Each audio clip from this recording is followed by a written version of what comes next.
Welcome to the University of Michigan Dentistry Podcast Series, promoting oral health care worldwide.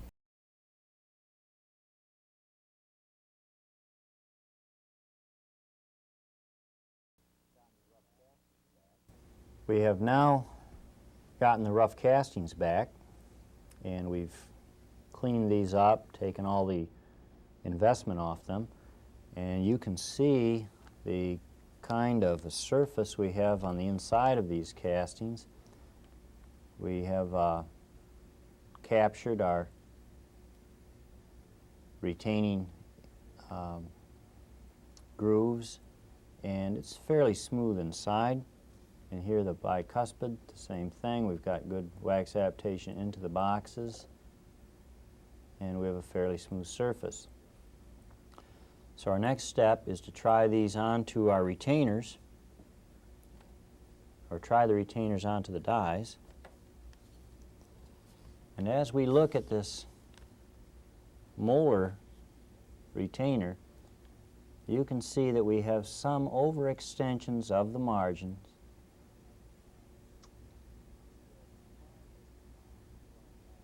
And we will try this onto our die very carefully. If they hang up, we're going to have to trim them back before we go any further. But as you can see, that goes right down, went down passively.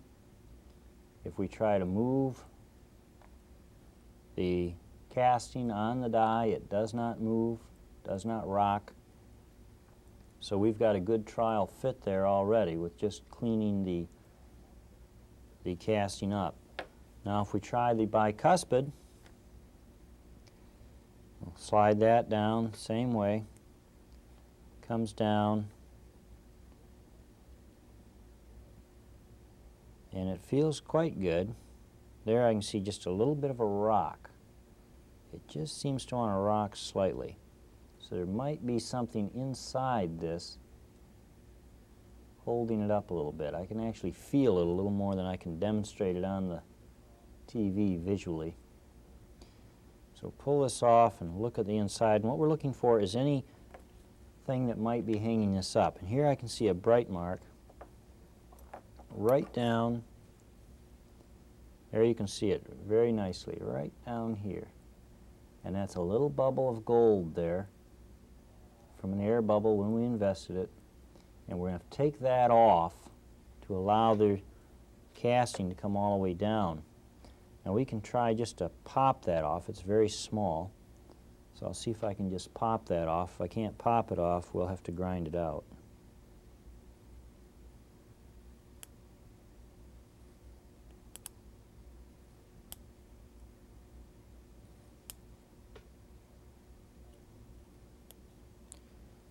Took it off at least partially.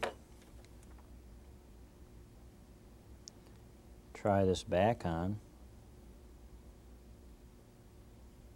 Now I'm not feeling that rock anymore.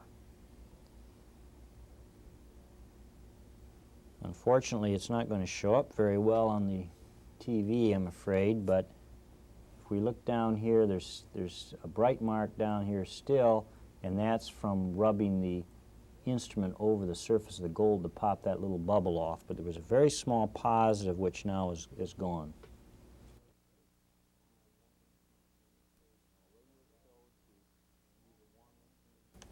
Now the way you were showed to use a warm instrument, burnish that wax down, we're not trying to get an overextension, but we invariably end up with some slight overextensions.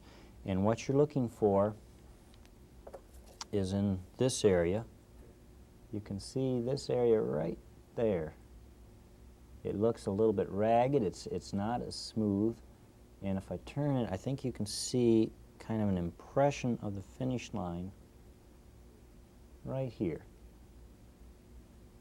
Here you can see an area down here a little clearer. You see the impression of the finish line right down here, and then the casting goes beyond it.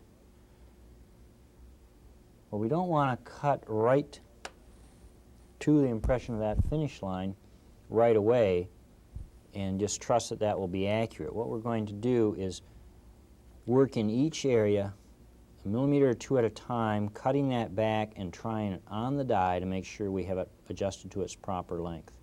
This is a knife edge greenstone that's been blunted just a little bit. You can see the cutting edge is maybe 1 millimeter wide. And we'll use this to trim back those overextensions. And the way it's used is we will actually run the stone right on the overextension this way and rotate the stone so that it is tending to pull the gold from the inside of the casting out. So we're going to come this way, right on that. So let's just locate the area of our overextension, and then we will come right up to it, take a little bit of that off, and I'm only going to work a couple of millimeters of the margin at a time, right in this area. And we came up towards the area of the overextension. You can see that I tried to remove that right back to the margin. And now we'll go back and verify that by trying it on the die. And if we try it on the die now, if we look right at our margin area here, as we slide the casting down, look at the margin area, slide the casting down and see that margin just disappears and we're not overextended. And you can see here we might slightly be just slightly overextended right up here in the corner. Right there. So now we're going to just trim that a little bit more, and we'll continue doing this right around the perimeter of the entire retainer. And this is a very meticulous job, and you don't want to get in a hurry here. We're just going to do this until we get that cut back to its proper length. There you can see now we have that area down to its proper length. As we come up over the buckle hood, we are right at the margin along the mesial aspect of the buckle hood. Coming along the distal aspect, we have a slight overextension. You can see that there's your margin visible. As we slide the retainer down, you can see that the distal aspect comes over the edge of the margin. And we don't want that overextension, so we're going to take that off.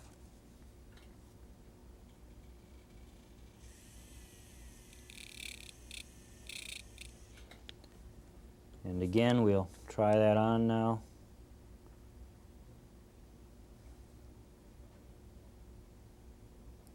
And now we have that trimmed back to its proper length. You see we go down, put that down, and the margin just disappears. Now we've got an overextension along the distal slice, and we're going to come in and remove that. You can see the distal slice coming right along here and see these overextensions right here. We do not want those. And we know they're overextended. We already verified that on the die, so I'm rotating the stone. I've reversed the handpiece. I'm rotating the stone so that it's dragging gold towards the outside. And there you can see how very little was trimmed there. And turn it around and check and make sure that just barely covers our margin. Yes. You can see that margin just disappear up towards the occlusal. You can see a slight overextension still. So we didn't quite take that all the way off there. So we'll just go back and take a little more of this overextension off now.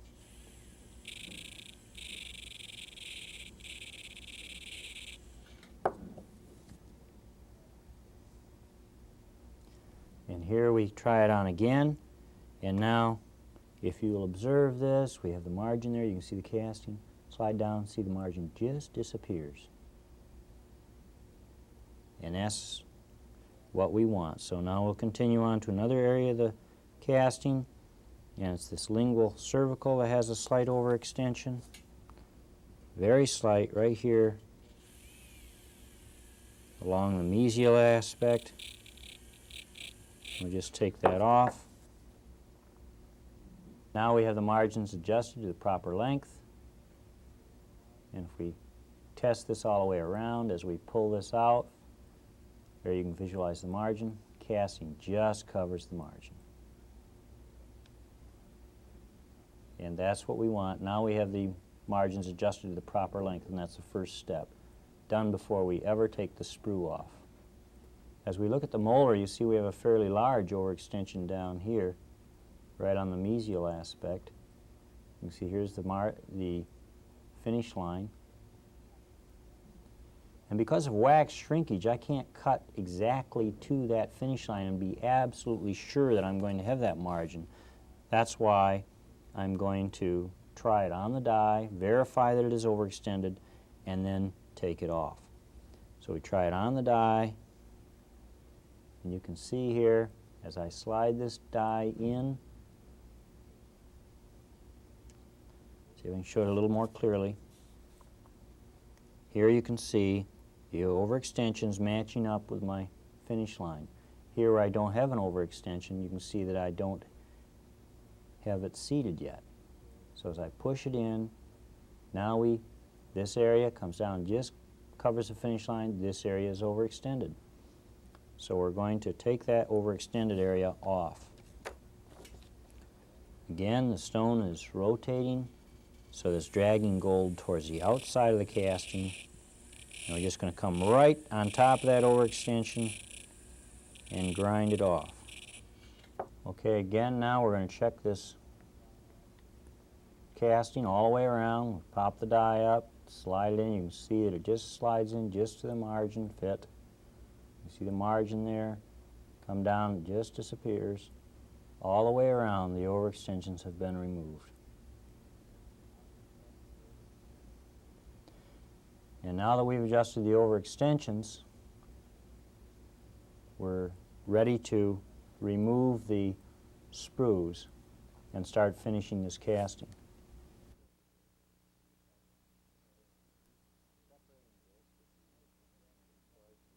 Now, separating disc is the instrument of choice to remove the sprue, and I would suggest you have it in the die as you take these sprues out, because then if you slip, you're not going to run the disc over a margin and destroy your casting. So the first thing you want to do is identify the area where we're going to remove the sprue, and as you can see, it's kind of point angle, so we're going to have to remove the sprue in such a way that we don't end up with a flat spot. Come close to the casting, and the handpiece should be rotating so that, of course, it's coming towards you now, because that'll give you the most control. And just cut through your sprue. Go about halfway, and now you can see that if we turn it around, we can come at it from a different angle. And this will waste the least amount of gold. It'll still give you enough material to finish back, and you can cut it clean. I'm going to come on the other side here now. Again, we're close to the die. Got about halfway through.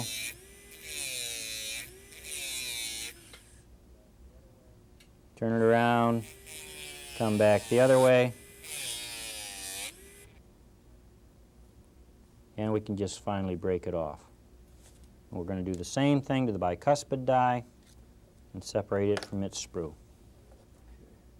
Here you can see where we've removed the sprues, and we've left enough of the sprue area on so that we did not flatten the anatomy. Now all that is going to have to be ground back to bring it into contour. And you can see how much gold dust we've got laying on the paper here. And that amounts to quite a bit over a period of years. And you should make an effort to save this and put it in your gold scrap.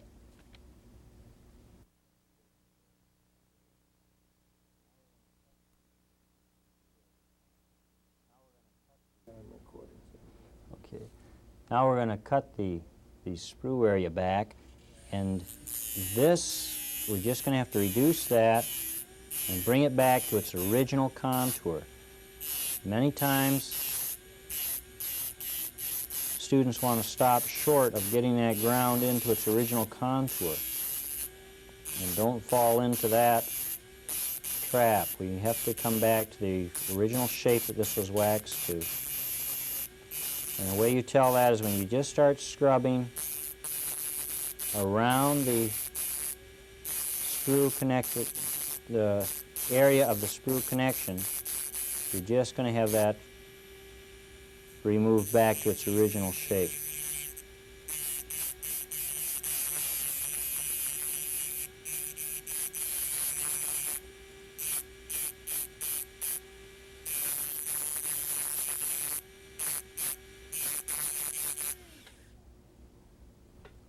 Here I think you can see that how much of the area we've had to grind on, and if we look down on it, it could still be slightly bulky right here underneath the sprue. So we'll take that back just a little bit more.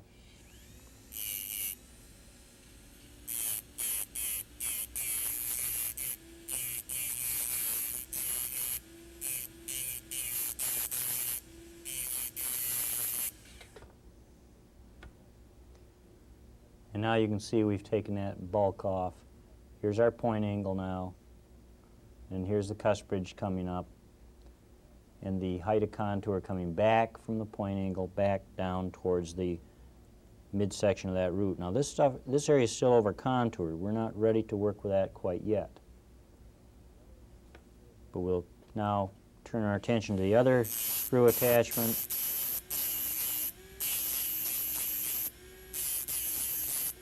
And recontour this area. Okay, now you can see that the bicuspid has had the sprue attachments removed, recontoured, and we are now ready to start working on the margination of both of these retainers.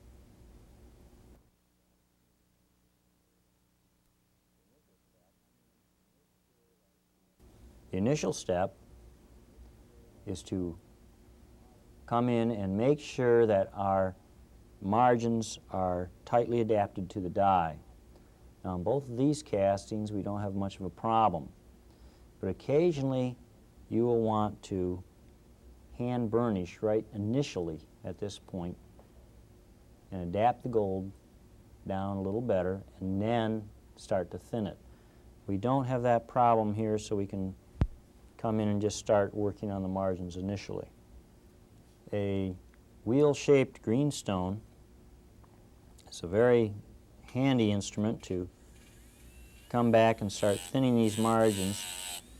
And what you're doing as you're working with the margins is you're actually now going to go back and take that over contour off that you put on the wax pattern, and we're going to bring the contour, correct the contour, and thin those margins at the same time. So if you notice how far back I'm working from the margin initially here, I'm just thinning the gold, getting the contour corrected. You cannot separate a good contour from good margins. They go hand in hand. We're just going to start working this whole surface, bringing that contour back. Now if you look here, you can see what we've started to do to the contour. Remember how bulky this was? And now we've started to, if I turn it here, you can see the height of contour now. See how it comes up the die, goes on the gold at the same contour. If we turn it out this way, you can still see some of the bulk that's out here, and I haven't ground on that yet. You notice I'm working so that I'm running the stone so it's running parallel to the margin area, and I'm not hitting the die. I'm not going down and hitting that die. I'm actually just working on the gold. And now if we again look at the contours, you can see how we've taken some of the over contour off here. It's not totally done yet, but this is a fairly coarse stone, so we don't want to get too far because we've got to take the scratches out that the stone leaves. We got just a little bit more down in this corner that I'd like to take off at this point.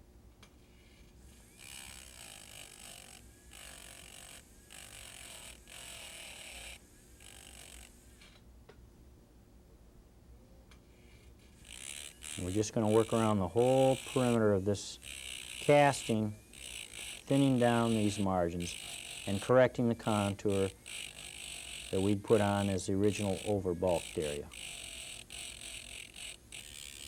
So here we're coming down the distal slice of the casting, come into the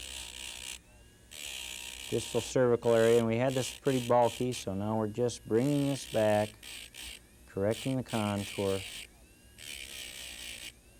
Now you can see how the lingual contour has been corrected. You notice here's the root surface on the die, and we said originally when we trimmed it that we wanted to leave that as a guide to correct the contour. So here you can see the root surface coming up to the casting, continues up in one smooth contour. And as we turn that around, you can see we've tried to accomplish the same thing all the way along. Here you can see just a little bit of fullness here. We'll come back and get that. Coming up, look at the contour. Here's the CEJ, and then comes up into this contour as we come around here. And you can still see some fullness here, but remember, this is just the initial stoning of the margins. A little fullness here. And look at the contour as we come around the mesial. Still a slight fullness here, but we've taken a lot of it down. And we don't want to get too tight with this coarse stone, because of course we've got to polish this yet. We don't want to get the gold too thin.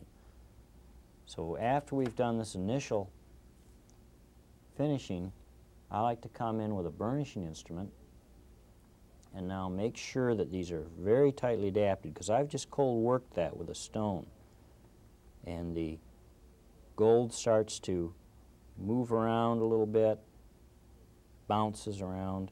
So I just want to make sure at this point that it's really well adapted to that die. And I'm just going to come in and burnish the whole thing before I start to go to a smoother grinding instrument. And you notice I'm on the gold, working on the gold, trying not to hit the die. These silver dies are tough, but you can abrade them, so don't abuse them. And now we've gone back and burnished these down. Now we know it's really tightly adapted to the die, and now we're going to finalize those contours and margins. And we're going to use some Moore's disc to do that. We'll start out with a fine sand and then take it up to a medium cuttle finish. Okay. Now we're going to come back, and this is going to put some of the final contour, and we're going to take some of the rough scratches off with this sand disc.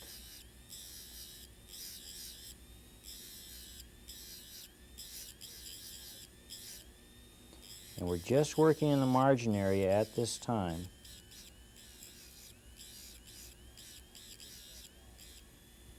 And we're trying not to hit that die. We're just working on the gold. Okay, now you can see that we have pretty much corrected our contour now with this disc. We've started to get the gold smooth. It's starting to pick up a shine to it. And now we're going to come up and include the axial surfaces in this polishing. So this is just as a rough cast area along these cusps, and we will just start sanding the entire area. Now, as you come up to the mesial contact of your bicuspid, I would suggest at this point you leave that alone, because you don't know whether it's heavy or whether it's light at this point. So we're just going to leave that alone until we check it into the model. And actually come over to the occlusal, get some of the obvious rough spots off.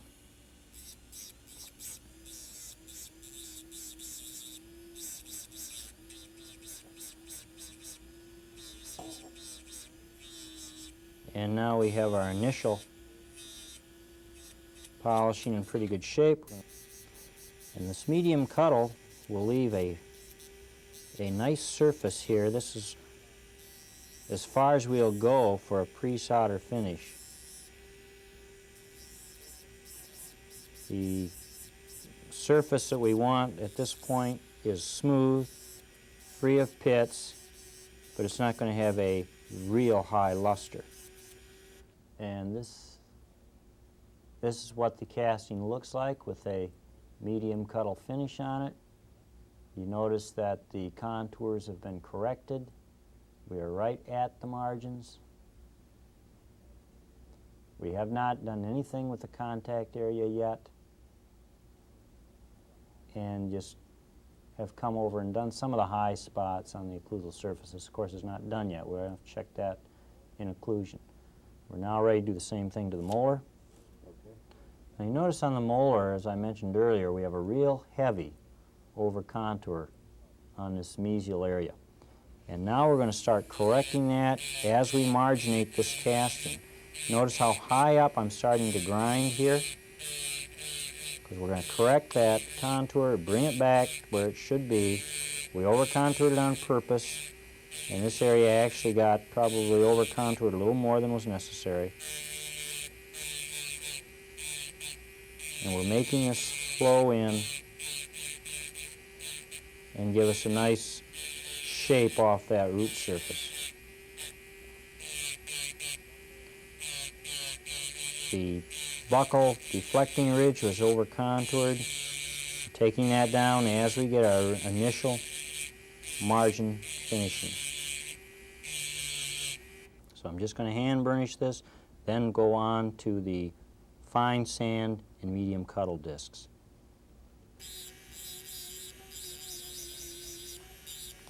Again, just like we did on the bicuspid, now we're starting to smooth the axial surfaces. And this will finish up our pre-solder finishing for the molar. Okay, you can see that we've put our initial finish now on the molar.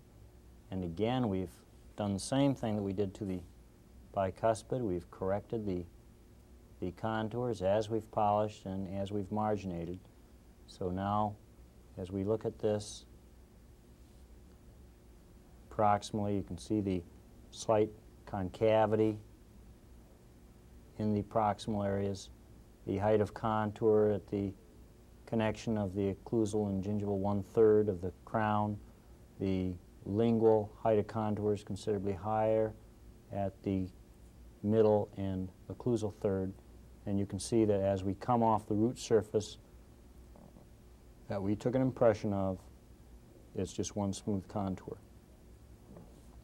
We're now ready to try these back into the model and correct the mesial contact area on the bicuspid and pick up the lug areas on the pontic.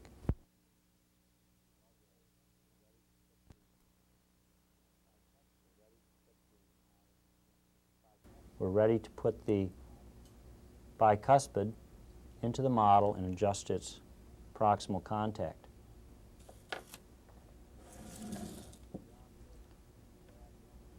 And as we drop this casting into our model, we just push this down slightly. You can see it goes down firmly. And if we look down here at the separation of the die and stone, you can see that it is just not quite seated. And if we look in this area, it appears that we are a little bit tight on the proximal contact. So to verify this, we're going to take this out.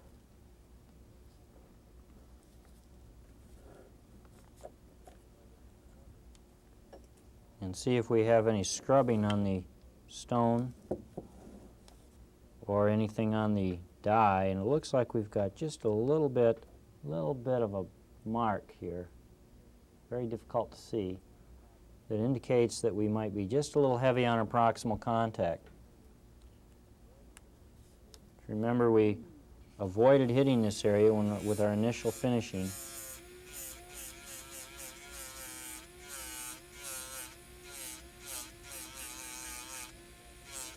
And we'll just bring that contact area and try to correct it.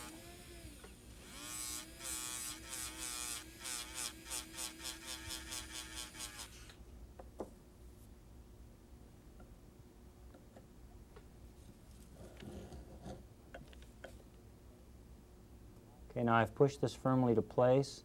The die goes all the way down, and if you look right through the contact area, you can visually see that there is contact between these two teeth. And that's what we want. We want a visual contact between these two. Just pick the instrument up and try to look through here. If you see a little bit of daylight, you have an open contact.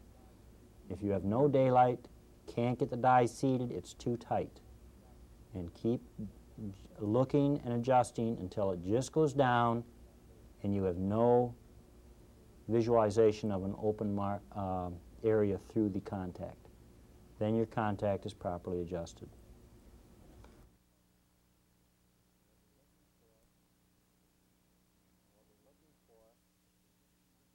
And what we're looking for is the same occlusal contacts that we had in our wax up. So as we close in centric occlusion, our pin should be on the table. We should have the same contacts on our castings and the other side of the mouth as we had when we originally waxed. If we don't, we're going to have to make some small adjustments by grinding on the occlusal surfaces to get that. Now if we look at the incisal pin, which you should not move after you have the case mounted, you can see that it's bouncing a little bit as we go antero-posteriorly, and it's off the table. Now that should be on the table if these castings are well adjusted. So just to verify that, let's take the castings out. Okay. And once those castings are out, we're going to look at the table again. And now you can see the pin goes down, hits the table. And as I go just antero-posteriorly, it stays on the table. So our castings are a little high. So we're going to have to adjust them, figure out which casting is high and adjust them. So put the bicuspid in first. And again, we'll check that incisal pin.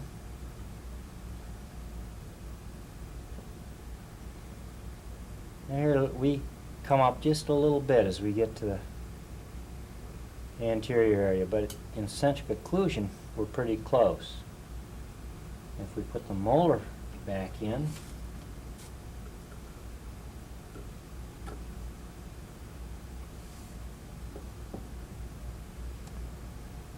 you can see that in centric occlusion, off the table a little bit, and again it comes up just a little bit more. So we're close, but we have a little adjusting to do on the castings.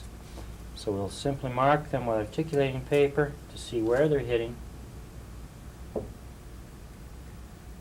and adjust them until the pin comes down to the same area that it shows without the castings in, and then we know we have our completed adjustment. If you remember in the wax up stage, we had a heavy stop in the central fossa areas, and you can see that's a little heavier than our cuss tip areas because our cuss tips aren't, well, here's a little spot on a cuss tip. This one isn't marking. So we're a little high in these areas. So this is something you're going to have to be aware of as you adjust occlusion. You're not going to just grind on every occlusal stop that you put in, because some of them will be the proper height and others will be too high. So we can see we've got to come into the central fossa in both of these castings and adjust them a little bit. So we're going to take a greenstone to do that, and we'll just grind right on the stop areas, because remember now, this is what we want to lower. The stop areas are too high.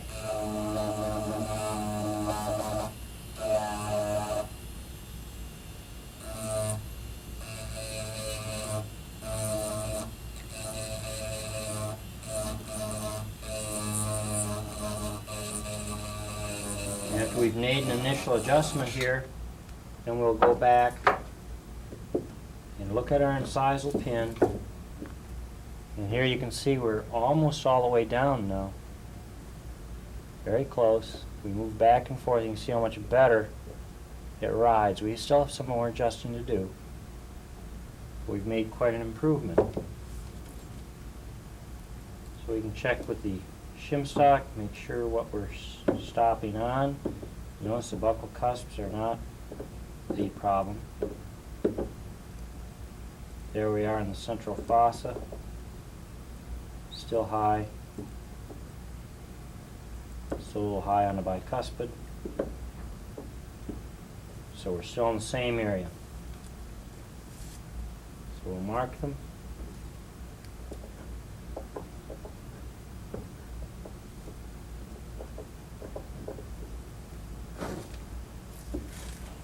And then adjust a little bit more.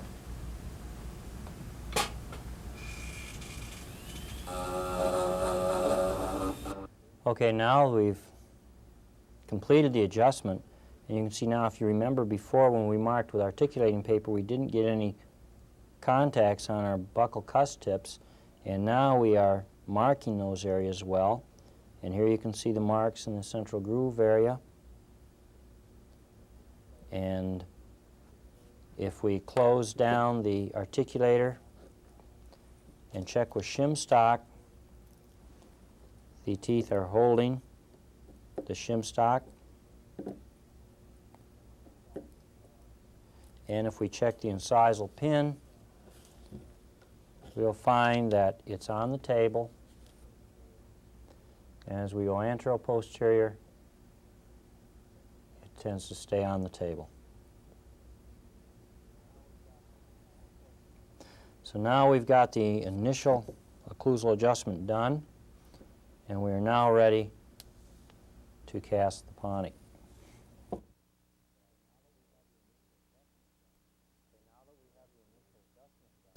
Okay, now that we have the initial adjustment done, we're ready to enhance the soldering lugs on the retainers, and then we will go ahead and cast the pontic. We're going to refine these soldering lugs with the same burr that we placed them in with. And remember, in the wax pattern, we place these lugs, and we know that they're in the proper alignment. So we're just going to come in with our burr and make sure that these are very, very well defined. Now, if you look from the side of the casting, and we drop this into the lug, you can see that this is about the full depth of the burr. And you can see how long it is. We have to have something to stabilize that pontic. So we need this very well defined. And now we're going to do the same thing to the molar.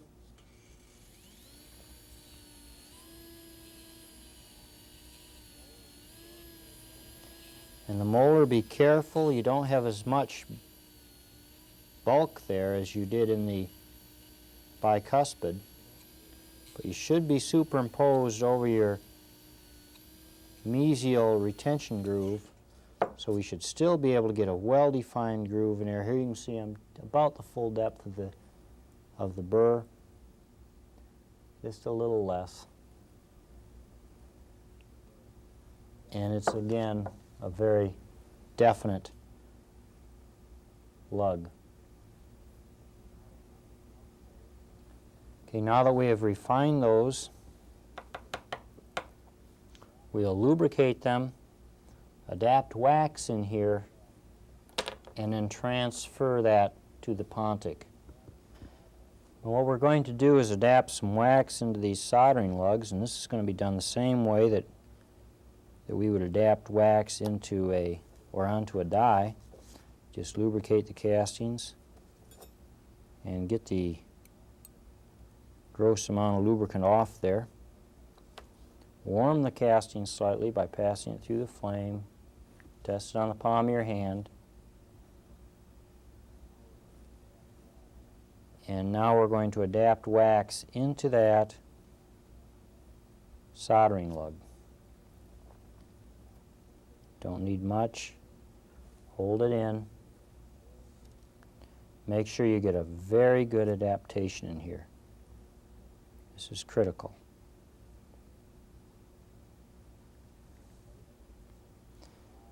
Then place the die into the model and make sure that the wax does not get pushed out. It looks good on the molar. Do the same thing with the bicuspid here.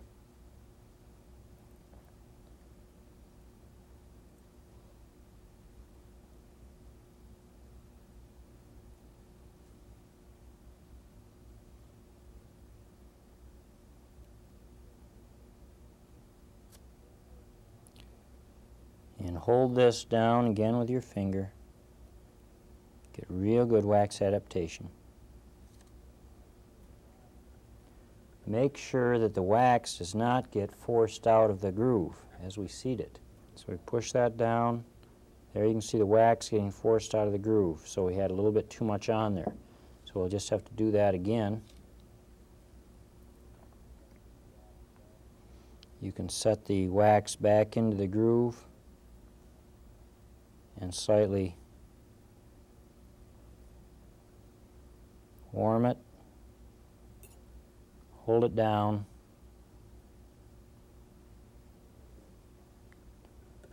and put it into your model. Now we've got both of those in there, and now we want to lute the wax that's in the soldering lug to the pontic. So we'll heat up the finest dropper we have, go right down and seal it to the pontic.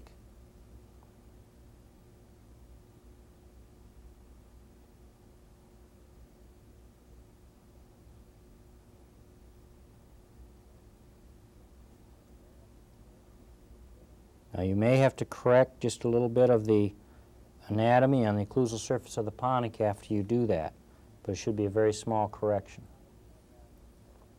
So now that we have that luted in place, we're going to have to cut it off the ridge. And after we cut it off the ridge, the only thing that's going to hold the pontic properly related to our retainers are these soldering lugs.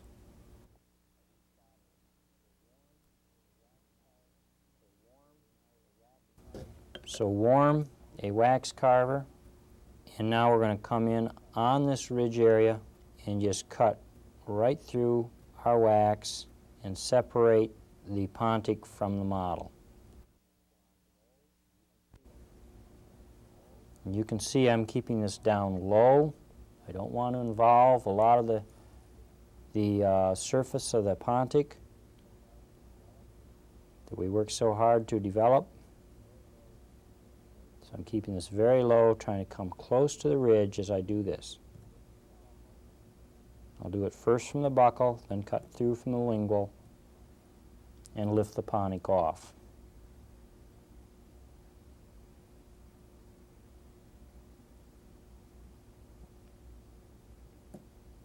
Don't have to do it from the lingual. Now as we lift the pontic off, here you can see our soldering lugs. It's the soldering lug that was adapted to the molar, the bicuspid. And here's the soldering lug that was adapted to the molar. And now that we have the pontic free and out in our hand, we can form the tissue surface the way we want it. Just warm your carving instrument and start carving this back to a normal pontic contour.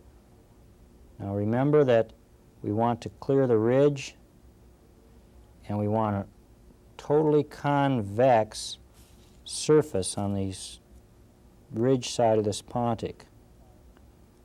So our initial carving is going to be an estimated guess. We're working on the lingual of the tissue surface right now, and we know we want that to come in rather rapidly. So just carve that back. The buckle surface has a little more contour to it. I'm going to be less aggressive here. So we've now adjusted the rough area in that distal, and we have a very similar situation on the mesial. So again, we'll warm up the carving, wax instrument, and correct that contour. We have a convex form, mesial to distal. You can see we got a little rough spot there, but this is just the initial forming of it. And we have a basically convex form buccal to lingual. We have a little bit of fullness here. We will carve some of that back. But what we want to do now is put it back in our model and see how close we are. Okay, now that we've taken all the wax off the ridge, we can put our pontic back in, and now the soldering lugs are holding the pontic related to the retainers.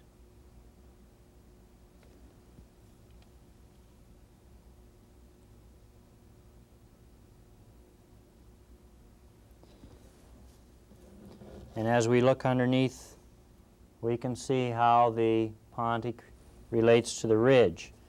Here you can see that we're a little bit tight along the distal aspect, quite far away here in the middle, and the mesial is about right. So we have a little bit of carving to do along the distal aspect and a little bit of contour in the middle of the pontic. Now we've carved back some of the areas that were too close, and in the center area here, it was so very far off the ridge. We wanted it to be a little more closely adapted, so we're going to add some wax. And while you do this, be careful that you're hanging on to your pontic in such a way that you're not knocking those little wax lug areas off, or bending them, distorting them, because remember, that is what is now registers the position of this pontic relative to the rest of the bridge. Okay, now you can see that we have adjusted the shape of the pontic, and the ridge area is about 1 millimeter away from the pontic, and if we turn it this way, you can see it's staying about 1 millimeter away from the pontic. Turn down, look down the buccal surfaces, and the contours of the pontic and the retainers tend to line up. And if I can show it to you from the lingual, again, the tissue surface of that pontic is about 1 millimeter away. And if we take the pontic out and inspect the tissue surface, you can see that it is convex in all directions.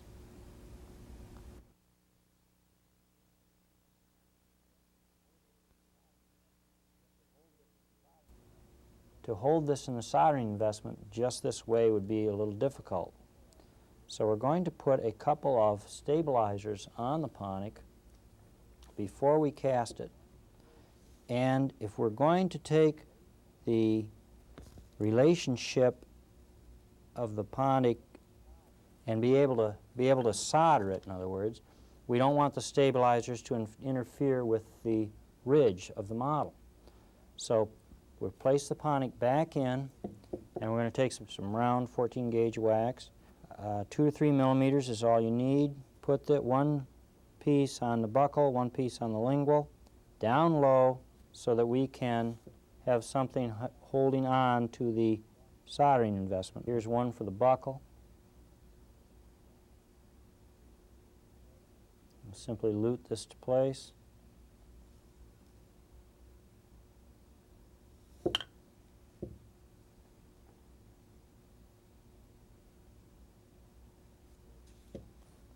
And then we'll put one on the lingual. Just drop a little dot where you want that stabilizer to go. You can see I put a little dot on there. And now we'll just take this right out. And while holding it in our hands, put this other stabilizer on. Now it's critical that these stabilizers not interfere on the model, because you want these on the pontic when you take soldering relations. So at this point, we get these all luted to place. Since we took it off the model to put the lingual one on, we'll just try it back on the model, make sure that that stabilizer does not interfere with the placement of the pontic.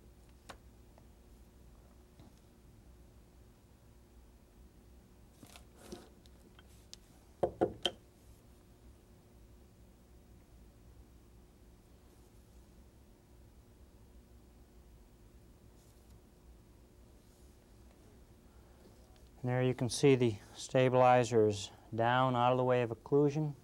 It's not infringing on the ridge. And we have the same situation on the buckle one. So now that we've done that, we're ready to sprue this. Okay, now I'm going to use a piece of 10 gauge sprue and attach it to the distal lingual area of the pontic here.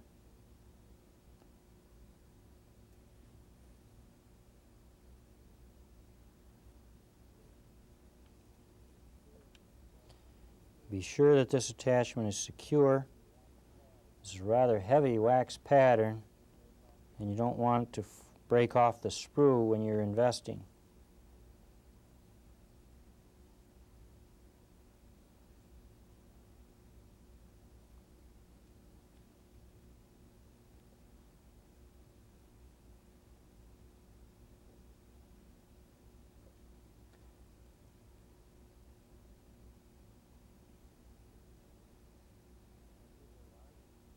You can use a larger sprue than the 10 gauge, and that would ensure a little better chance of not having porosities. You can wrap a little 28 gauge green wax around the 10 gauge sprue, or you can bulk it up with wax after it's sitting in your sprue former, which is the method I'm going to use.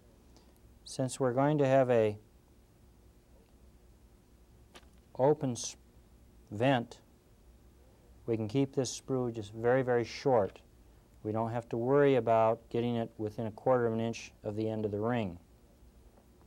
You can see that's where we would be right about now, but I can shorten this sprue down more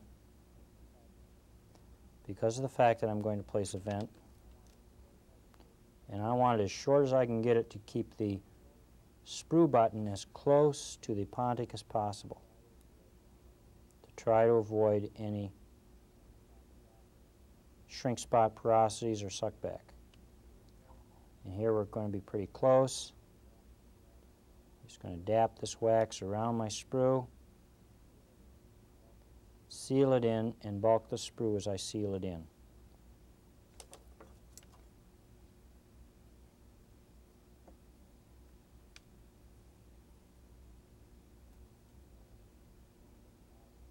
You can see I'm putting a lot of flare on this as I seal it in, and I'm bulking that sprue up. Now we have sealed the sprue on and bulked it up with wax, and we're ready to add the vent. Now when the gold comes into the mold, it's going to come straight through and go towards this side. So that is going to fill first, then it's going to tend to backfill to force the gas out.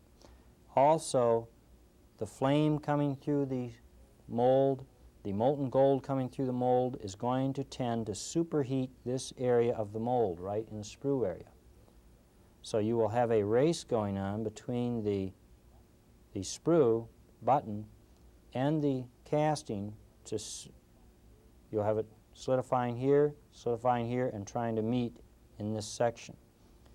So you'd like to be sure that the race is going to be won by the casting that you're trying to get. So what we're going to do is vent it fairly close to your sprue back on this side, and it'll be an open vent. So it'll let the gas back out this side, and it'll also start freezing here to help freeze off the pontic casting before the sprue can freeze. So after making the analysis of where we want the vent, we're going to bring the vent right up about here and back to the base of the sprue former. So we're going to need about this much material.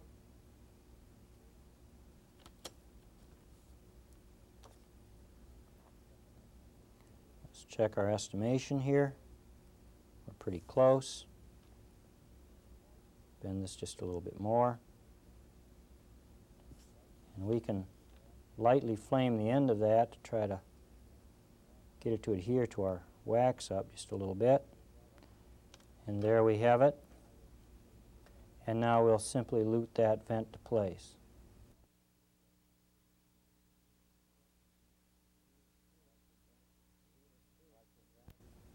I like to lute it first on the rubber sprue former, and that will hold it to place. And now I can come back and lute it to my pontic wax up. Okay. We now have the pontic sprued. Our vent has been placed. If we put our ring over it, we can see the ring will go down into place, and it doesn't hang up on the vent. So we are now ready to invest this and cast it. You've been listening to a presentation from the University of Michigan School of Dentistry, which is dedicated to supporting open learning and open educational resources. This recording is licensed under the Creative Commons. It may be reused and redistributed for nonprofit use. Please attribute materials to the University of Michigan School of Dentistry and redistribute under this same license. For more information on how this and other University of Michigan School of Dentistry recordings may be used, visit www.dent.umich.edu/license.